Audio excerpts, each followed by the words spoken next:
Today is the last video of the year, and as a big thank you to everyone that has supported me by subscribing, commenting and liking my videos, I'm going to revisit 5 of the best decks we played. And of course, I got the best performance out of each other, so this video has crazy content only. Please check for the links in the description below to go watch the full videos when we play them. I'm committed to this channel, I want to make the best Magic content possible. I love this game, I really love this game. Please subscribe if you want to help me. That's the deal. Happy New Year. Now let's go to the games. We will begin things with Golos. This is Golos Gods with the World Tree. How this deck was amazing. Just a amazing deck that we played this year. We want to play the World Tree and get to 10 mana so we can activate Golos. No, we can activate the World Tree and put every god into play.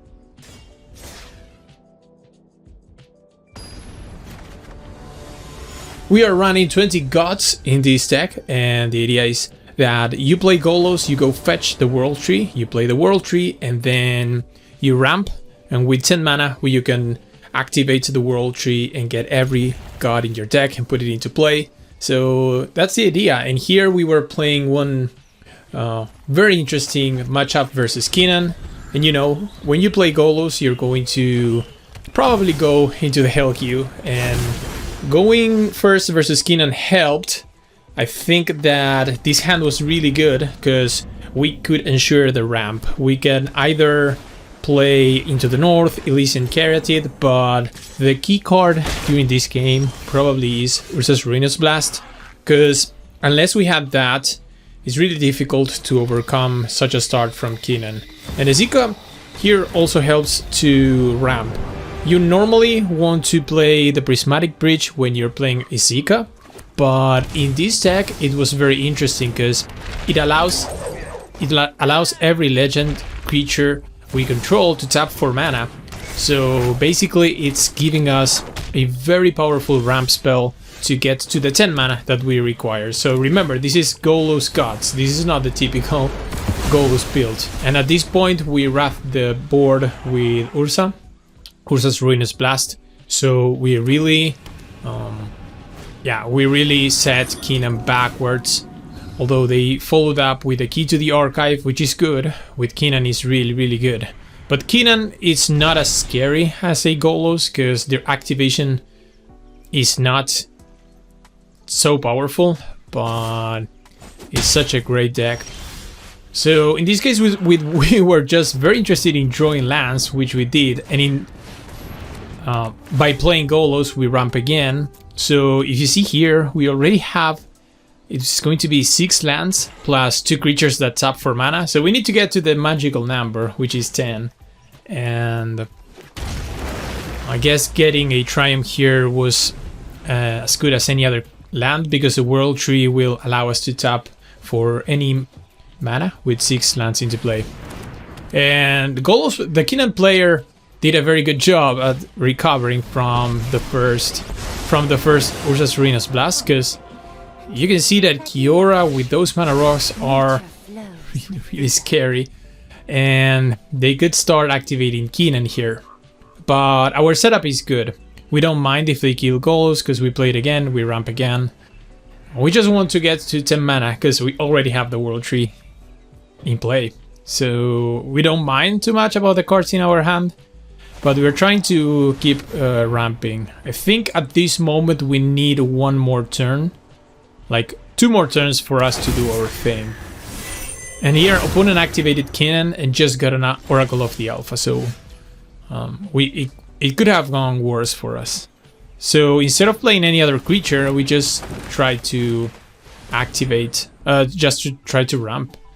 Opponent probably thinking here that why are we not activating Golos? Because we have the 7 mana to activate Golos. But really we don't want to do that. We're just happy ramping. And playing Rares Raggadragga here is, I added this card because it works really well with legendary creatures. So it's a nice protection for our board, and if the Golos World Tree plan does not work, then it's a very good card on its own. Anytime that you're playing legendary creatures or legendary tribal or whatever, Raggadragga is amazing. And watch out, here opponent finds a Jinky Taxes from the cannon, but we don't care, we just need our board to survive. Because if you look, we have seven lands and 4 creatures that tap for mana. So we're just looking to untap with this board, hoping that Cannon Hit does not destroy our board, and Titan of Industry is not going to do it. Even if they kill Golos here, Golos comes back thanks to Raggadragga. It even allows us to fetch for another land, so we are even interested in them blowing up our Golos.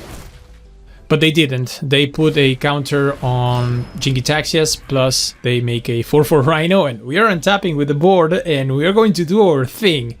And our thing is crazy. We win the game on the spot. If you haven't seen this before, you can imagine what's going to happen.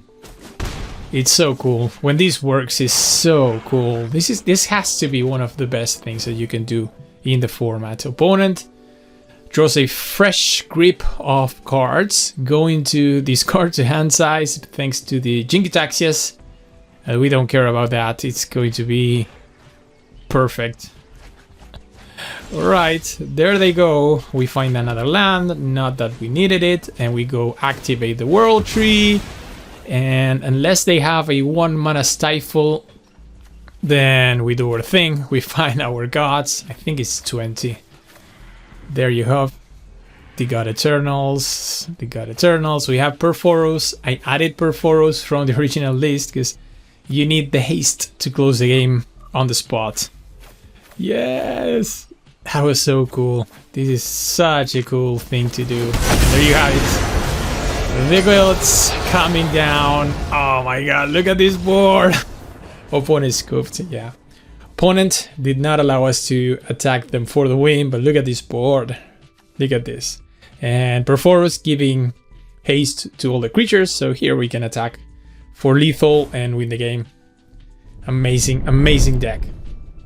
And now we go to Dragon's Approach combo. Wow, this is the most hilarious deck we played this year. Ambergris and Dragon's Approach, and if you haven't seen this deck work, it's just the most fun thing you can do. Wow, this deck. So if you remember when I played this, I didn't know how it worked up until game 2. And the idea was that I was casting Dragon's Approach one after the other.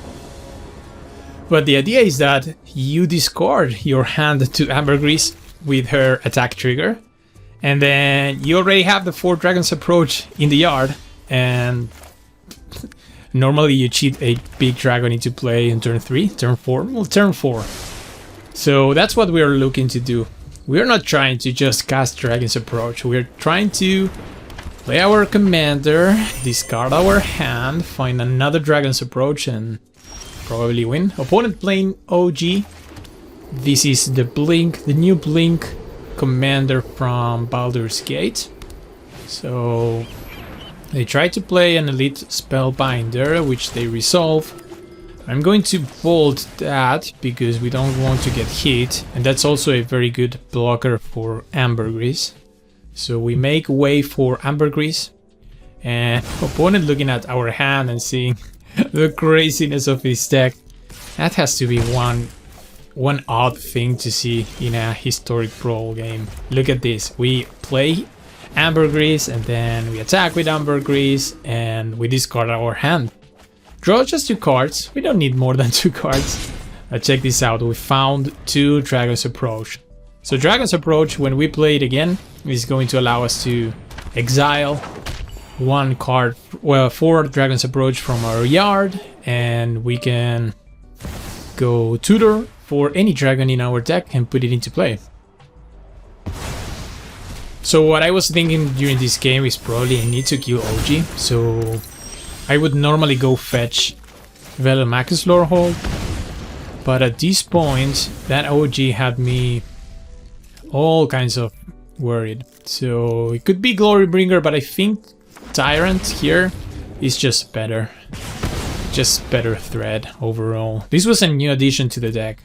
It's almost the same as the Red Dragon that we had before, but with much upside.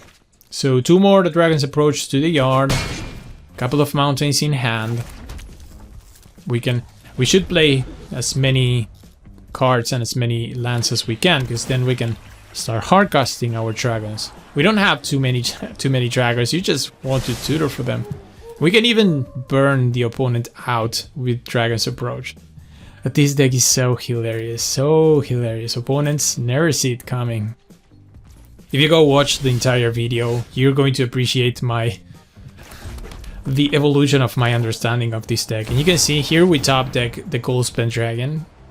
I was expecting a removal at this point, but it seemed like the opponent was not having that. And there's a point where Ambergris is just crazy when you don't have... I played around here, I played around Settle the Wreckage. When Ambergris is crazy when you don't have cards in hand, because it's a draw 2 every turn.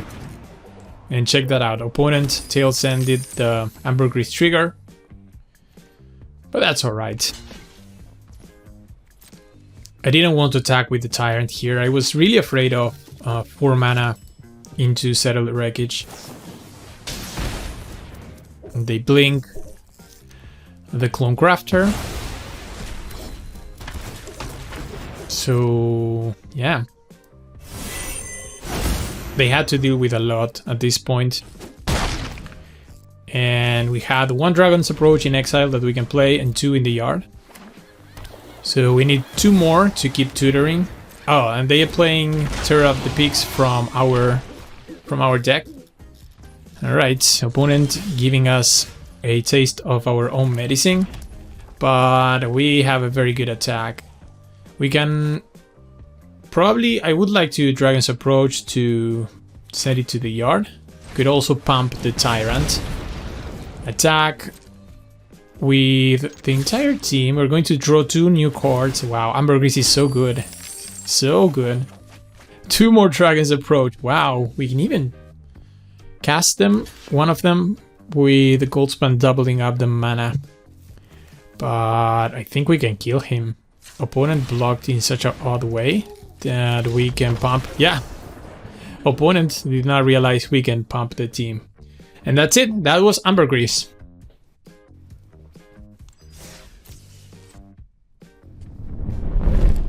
Now we move on to one of my favorites of all time. This is Planeswalker, 5-color Planeswalker Tribal, commanded by Esika.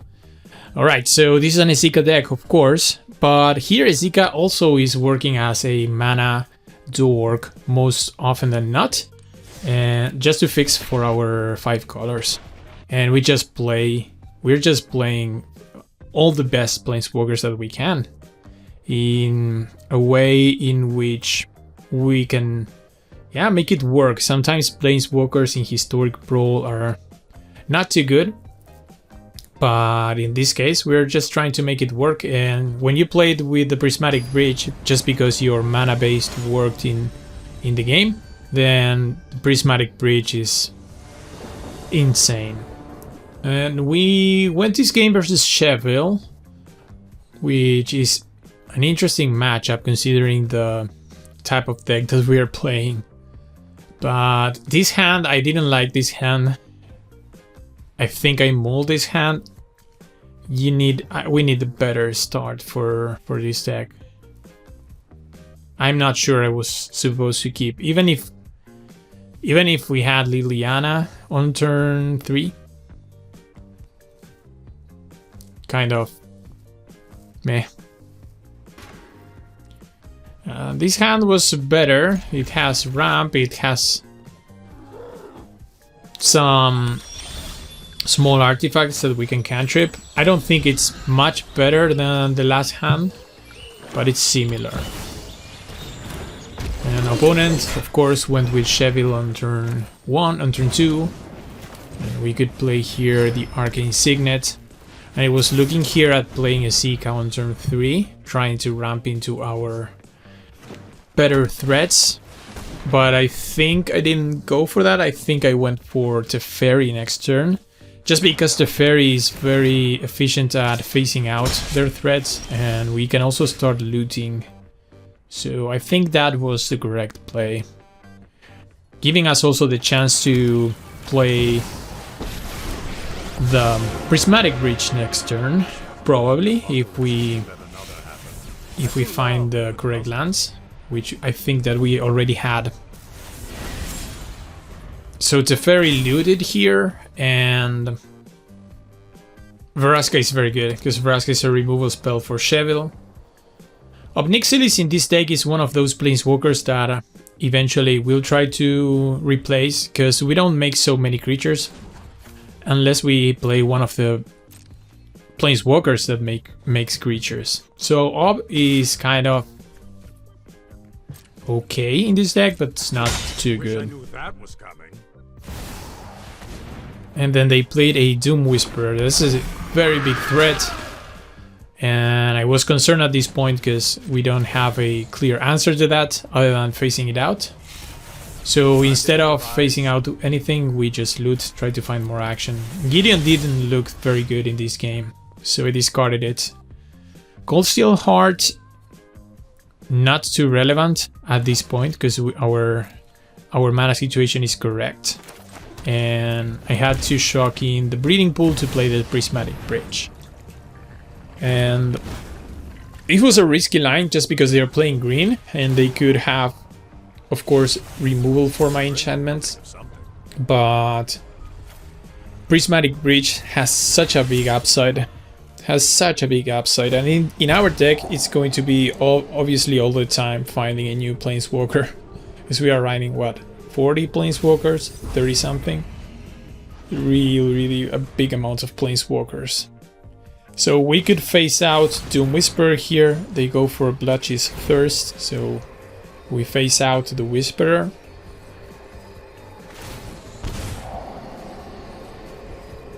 And they take the opportunity to surveil, paying life, finding action. And they also have a Shevil trigger. So no answer for the Prismatic Bridge from the Lux. And a tap land for them. They found a Midhook Massacre.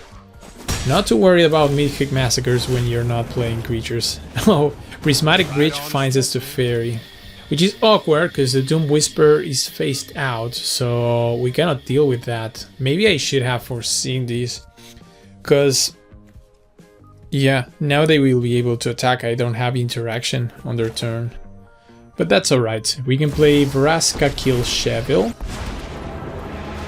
And draw card from Teferi. Opponent most likely will kill Teferi with the Doom Whisperer. But we are doing fine because we are hitting our mana rocks, we are hitting our lands. So as soon as we find card draw engines, then we should be able to go off, because we will have a lot of ways to play multiple spells and activate our Planeswalkers. Maybe we find Oath of Teferi, or a couple of ways we have to activate our Planeswalkers multiple times. So as we expected, Doom Whisperer took down Teferi, and they go for an Eldest Reborn. So now we have to sacrifice Vraska. So you can see the opponent's deck is doing a very good job of dealing with our Planeswalkers, but Prismatic Bridge is so relentless. So relentless. It keeps finding us action. There you go, Prismatic Bridge finds another Teferi, so that's disgusting. Alright, so we had options here. We could go Day of Judgment, we could activate Teferi, play Ashiok, activate Ashiok. I think here I wanted to draw a card, so we can tempo them out, bounce Doom Whisperer, let them resolve their triggers. This deck is so great. Playing with Planeswalkers is so much fun. Alright, opponent kept paying life, trying to find answers to what we are doing. And they are...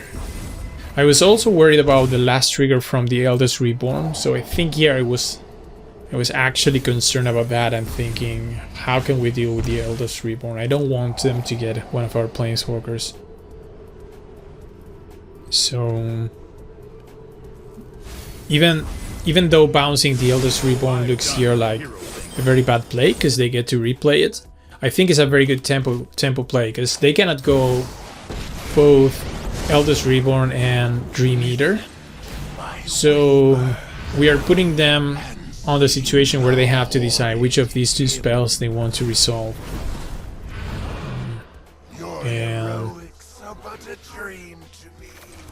And from the looks, they discarded the Doom Whisper, so they don't have that option anymore. So a couple of Planeswalkers. We also found Garruk, and look at the opponent. Finds an Eradicator Valkyrie that has Hexproof from Planeswalkers. Talk about metagaming versus us. Wow, that's so crazy. And he fight spell to kill one of our Planeswalkers. That's so crazy. Luckily we had, wow. This deck is so good. Luckily we have the answer for that. Day of Judgment to take care of their flyer, and now it's obviously everything is on our favor. It's the fairy can take up, we can find more lands or create tree folks. We could put a tree folk to have something to sacrifice to the Eldest Reborn coming down. And at this point, you can see this from the optic of our opponent. They have to deal with this board, but there's a prismatic bridge that keeps Planeswalkers coming, and it's really disgusting. Well, opponent answered with a Planeswalker of their own, but it's not very good in this board state because it's just a removal for a 7/7, and we have more things than that to go. Prismatic Bridge found us Kaito, and we top deck Soaring. Wow. This is why I enjoy this deck so much. Let's find some lands with Renin 7. Interplanar Beacon can help us win some life. Then we could bounce something, but I'd rather take up the Fairy. Also, we could put a 1/1, but we could also loot with Kaito. Finds us a mana rock that we don't really need, but we don't also need so many lands. So then we played Garruk, being alive, created a couple of wolves, played Sorin, made a vampire, and at this point I believe opponents saw enough. Look at that. Wow. Oh my god, I love this deck so much.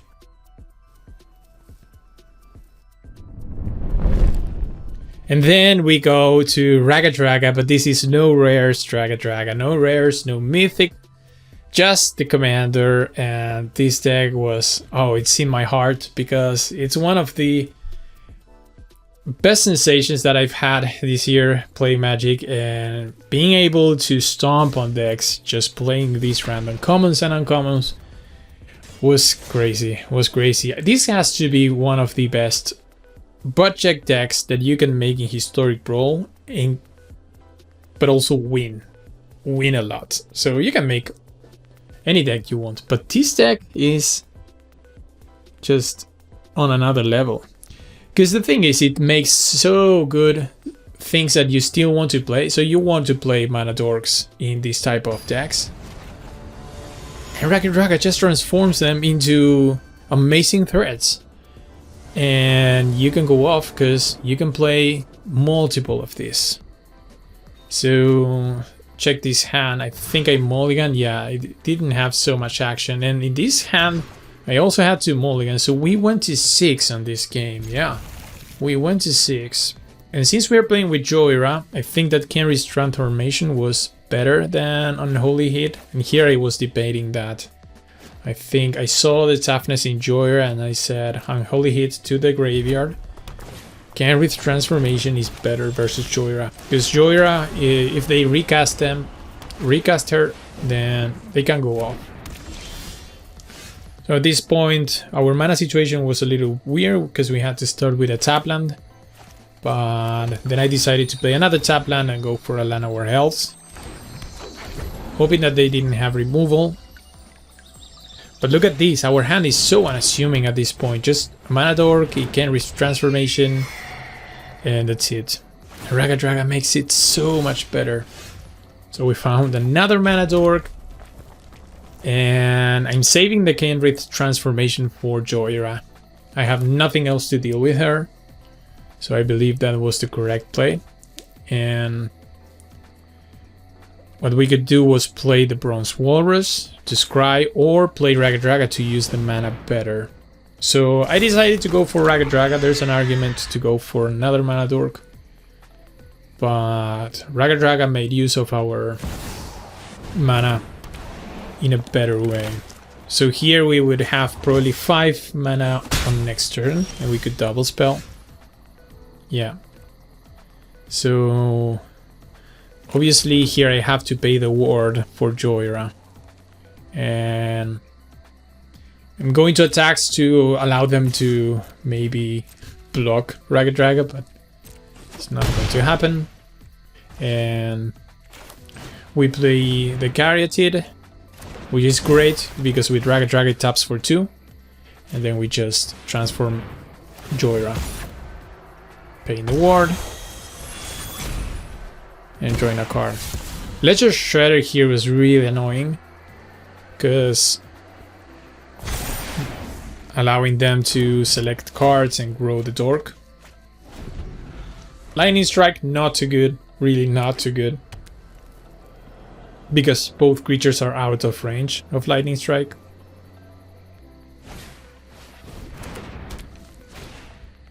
And now the cool thing is that the entire deck from our opponent is filled with these little artifacts that do nothing while Joyra is deactivated.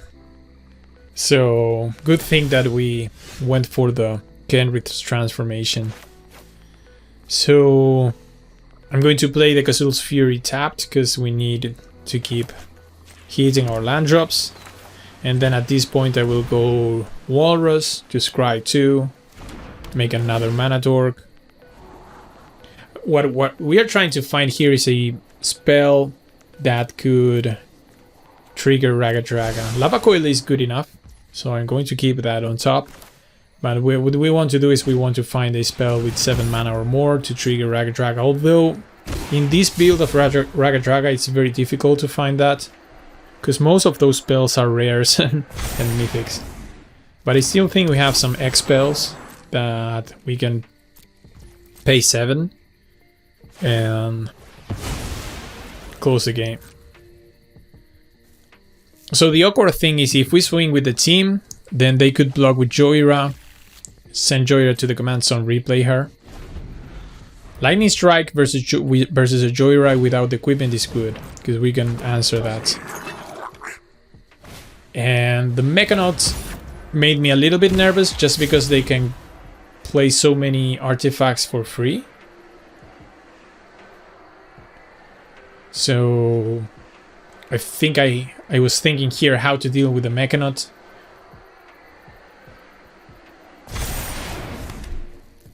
But the game was not decided at this point. This was really pretty even because we don't have good attacks. We don't have good attacks at all. And I decided to went for it. Kill the Mechanaut instead of holding another removal for another Joyra. An opponent Pact of Negation. So we knew of the Lava Coil, which was great. I still think, I think here, I was still worried about the Mechanaut. What was the follow-up?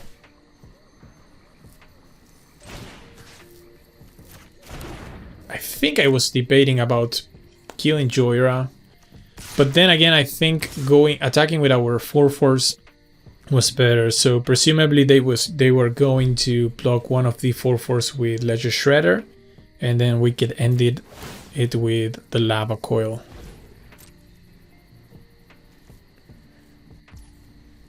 Yeah, opponent didn't block. All right, so they went to 13, and having done that, then I played a Keeper of the Fables and decided to kill the Mechanaut. Because at this point I'm thinking I can go sufficiently wide with Mana Dorks that I can make my attacks that were not good into good attacks. So it's very difficult for them in this situation. They had to pay for the pact. So I think they had exact mana. They didn't have to sacrifice Joyra, but still they went for it. They sacrificed Joyra, paid for the pact, and now they have 2 more mana to work with. But that Ledger Shredder was a very good blocker throughout the game.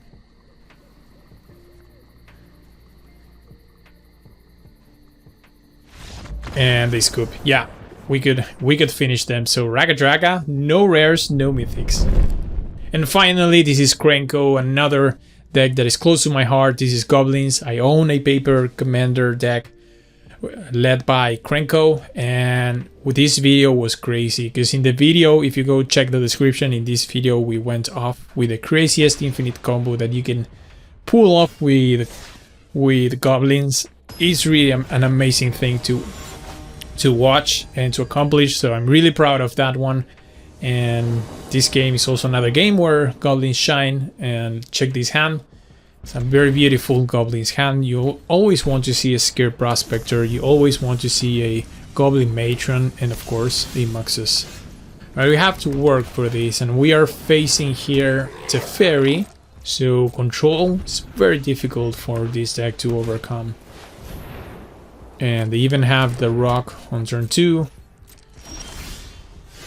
And we could already play here Krenko by sacrificing the Scared Prospector, but I didn't think that was a good idea. I was wondering about that, but then I didn't pull off the trigger.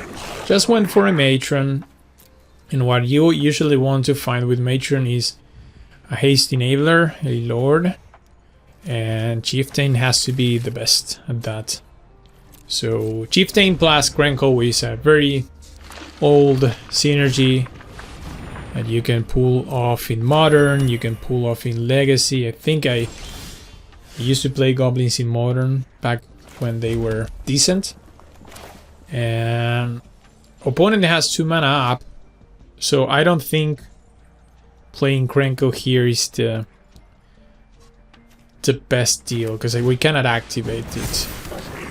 So we go for Chieftain, this pumps the team. We already play our land this turn, so then we could also play Krenko, but we had to sacrifice the entire board. And smashing for 6 is really good versus control. Having 3 creatures versus control on the board, it's a very big accomplishment on its own. Even if so now they have to respond to what we're trying to do.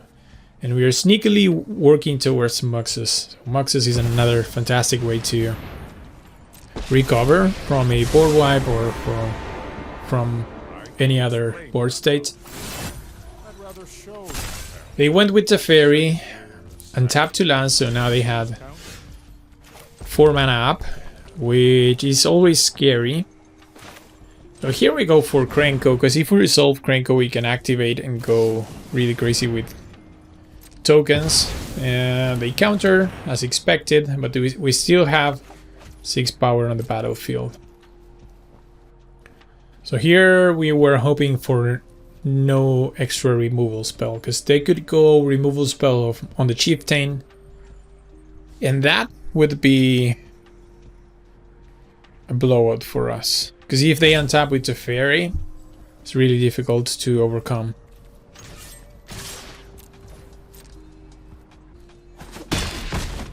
So they let it go. Teferi was down, but they had something. Maybe they could activate Mind Stone to draw. But if they would have a removal spell, they would have used it.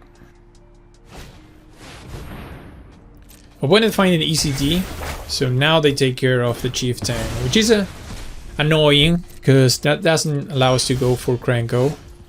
Krenko activate Krenko, so I think here Muxus is as good as any other thing that we could do. Trying to find some more Goblins, but check that out. Opponent with a Stifle like a champion. Wow, that was a crazy sequence. Stifling the Muxus. Well, that went really bad. But hey, opponent looked like he didn't have too much of a follow-up. Just a Teferi's Ageless Insight. So we can still do things. Moxus is still a big threat.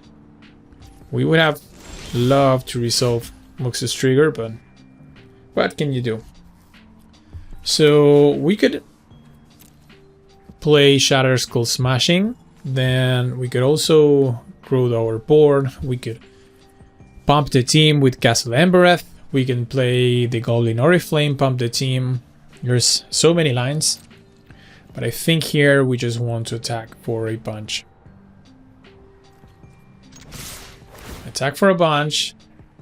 Don't want to give them anything to go to the graveyard that they can recover with the Elspeth. So even if they counter Krenko, it doesn't go to the graveyard. So I think that's the correct play to make. ECD for no value here. And they would need a Farewell, a board wipe, emergency powers. Going to draw so many cards, but they can put a 7-drop into play. Let's see what they can make with that. They have so many cards. We drew as well.